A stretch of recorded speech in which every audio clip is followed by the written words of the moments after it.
और अपनी तरक्की की नई मंजिलें तय कर सकती है।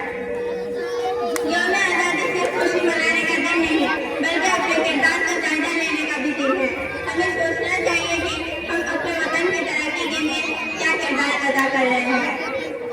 हमारे मुल्क की तरक्की एक अच्छी तालिबा बनकर ईमानदारी से अपनी जिम्मेदारियां निभाकर कानून का एहतराम करके सफाई का ख्याल रखकर और दूसरों के साथ मोहब्बत और एहतराम से पेश आकर हम अपने मुल्क को मजबूत बना सकते हैं। हमारे मुल्क की तरक्की का राज इतिहास, मेहनत और तालीम में पोशीदा है। अगर हम इल्म को अपना हथियार बनाए, जदीद साइंस और टेक्नोलॉजी में आगे बढ़े और मेहनत को अपना शिआर बनाए तो कोई वजह नहीं कि हमारा मुल्क दुनिया की तरक्की याफ्ता अक़वाम में शामिल न हो।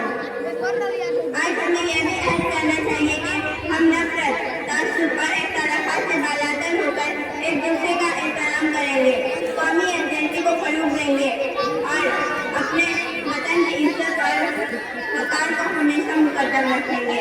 आखिर में मैं यही कहना चाहूँगी कि वतन की मोहब्बत सिर्फ नारों से साबित नहीं होती बल्कि अच्छे किरदार, मेहनत, दयानतदारी और खिदमत फर्ज से साबित होती है।